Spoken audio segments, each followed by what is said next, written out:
তম বিজয়ের ভোরে জাতীয় স্মৃতিসৌধে রাষ্ট্রপতি ও প্রধান উপদেষ্টার শ্রদ্ধা নিবেদনের পর ঢল নেমেছে নানা শ্রেণী পেশার মানুষের। এ বিষয়ে বিস্তারিত জানবো। আমাদের সঙ্গে যুক্ত হচ্ছেন সহকর্মী সাজিদ আরাফাত এবং সুলতানা স্বর্ণা। আমরা সাজিদের কাছে যাচ্ছি। সাজিদ, আপনারা এর আগেও বলছিলেন যে সাধারণ মানুষের মধ্যে উচ্ছ্বাস দেখতে পেয়েছেন, তরুণ প্রজন্মের যারা এসছেন তারাও নানা রকম প্রত্যাশা এবং প্রত্যয় ব্যক্ত করেছেন। কি বলছেন আসলে তারা, আপনাদের কাছ থেকে বিস্তারিত জানতে চাইব। বেলা বেড়েছে অনেকটা এবং সেই সাথে মানুষের উপস্থিতিও কিন্তু বেড়েছে। আপনি যেটি বলছিলেন যে নানা বয়সী মানুষের যে কোলাহল বা পদচারণা, সেটি কিন্তু অনেকখানি বেড়েছে। এই মুহূর্তে আমরা দেখতে পাচ্ছি যে এখানে স্লোগানে স্লোগানে মুখর আসলে এই যে স্মৃতিসৌধ যে প্রাঙ্গণ রয়েছে, একের পর এক বিভিন্ন রাজনৈতিক সংগঠন আসছে, বিভিন্ন সামাজিক সাংস্কৃতিক সংগঠন, শ্রমিক সংগঠনগুলো থেকে শুরু করে শিক্ষার্থীদের যে বিভিন্ন ধরনের পদচারণা, সেটি আমরা দেখতে পাচ্ছি। এখনও কিন্তু হাজারো মানুষের পদচারণা, এখানে দীর্ঘ লাইন আমরা দেখতে পেয়েছি। লাইন ধরে কিন্তু আছেন যে শহীদ বেদিতে, যেখানে স্মৃতিসৌধের যে বেদি রয়েছে সেখানে ফুল দিয়ে শ্রদ্ধা জানানোর জন্য অপেক্ষা করছেন তারা।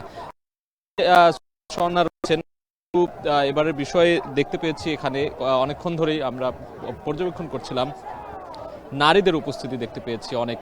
বিভিন্ন সংগঠনের পক্ষ থেকে, শ্রমিক সংগঠনের পক্ষ থেকে আমরা নারী নেত্রীদের দেখলাম, শিক্ষার্থীদের সাথেও আমরা দেখেছি, এখানে কথা বলবার চেষ্টা করেছি। তারা যেটি বলছিলেন, নারীদের অংশগ্রহণ মুক্তিযুদ্ধে যেমন অনেক বেশি ছিল, নারীরা কিন্তু অগ্রগামী ভূমিকা পালন করেছিল। আমরা জানি যে মুক্তিযুদ্ধের ইতিহাসের সাথে জড়িত রয়েছে নারীদের অবিচ্ছেদ্য একটা অংশ, নারীরা সেই জায়গায় যুক্ত আছে।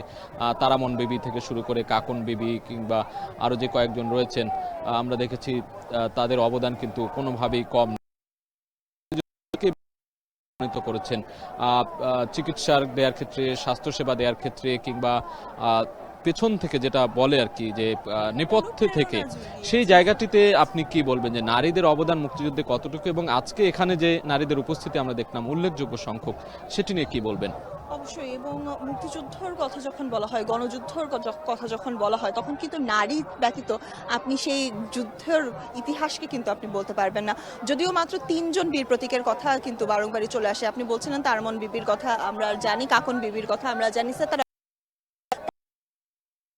হয় কাকন বিবির মতো পাকিস্তানি বাহিনীর ভেতরে যে গুপ্তচর নিয়ে আসা, এই ধরনের দুঃসাহসিকতা কিন্তু নারীরা দেখিয়েছেন। নারীরা যেমন সম্ভ্রম হারিয়েছেন, নারীরা তেমনি অনুপ্রেরণা জাগিয়েছেন। নারীরা পেছন থেকে প্রতিটি মুক্তিযুদ্ধকে কিন্তু শক্তি জগিয়েছেন। নারীদের কিন্তু আমরা দেখি স্বীকৃতি অনেকটাই। এবং মুক্তিযুদ্ধের কথা যদি বলি, 2,37,000 মুক্তিযোদ্ধা নিবন্ধিত রয়েছে।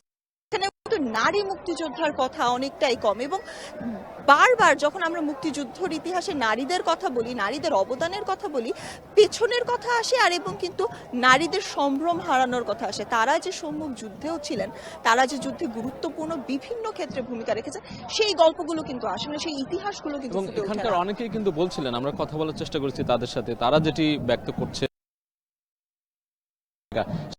অনেকটাই কিন্তু গ্যাপ রয়ে গেছে তারা বলছিলেন। এবং এর যে অগ্রগামী হওয়ার যে বিষয়গুলো মুক্তিযুদ্ধে ছিল তুলে ধরে সঠিক ইতিহাসটা যেন বজায় থাকে বা তুলে ধরা হয় নতুন প্রজন্মের কাছে, এবং বিশেষ করে তাদেরকে অবহেলা করা না হয়, অবহেলিত না থাকেন, তারা পিছিয়ে না থাকেন, এই বিষয়গুলো কিন্তু তারা বলছিলেন। এবং এই যে বাংলাদেশের অগ্রযাত্রা,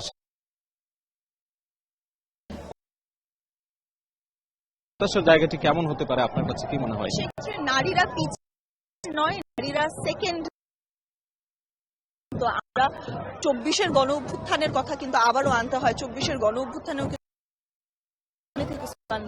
নারীদের সামনে থেকে মিছিলে যেতে, এবং তার পাশাপাশি কিন্তু বিভিন্ন কর্মক্ষেত্রে কিন্তু আমরা, তবে তার আমরা অনেক ক্ষেত্রেই দেখেছি 24-এর গণ অভ্যুত্থানেও অনেকটা মুক্তিযুদ্ধের মতো নারীরা যেন অভ্যুত্থান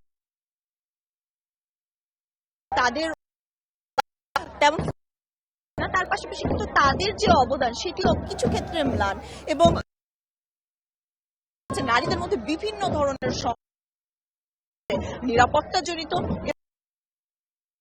বছরে কিন্তু নারীদের উপবিত হয়ে এসেছেন, তারাও কিন্তু বলতে পারছে না তারা একদম স্বাধীন, কিংবা তাদের সেই স্বাধীনতাটা চর্চা করতে পারছে না। যারা বিভিন্ন পেশা, যারা নারীরা উদ্যোক্তা, ব্যবসায়ী কিংবা চিকিৎসক, বিভিন্ন পেশাজীবী নারীদেরকেও আমরা দেখেছি এখানে এসে ফুল দিয়ে শ্রদ্ধা জানাতে। তো আমরা আরও অনেক বিষয় নিয়ে কথা বলবো, এই পর্যায়ে নারীদের অবদান নিয়ে কথা বলছিলাম।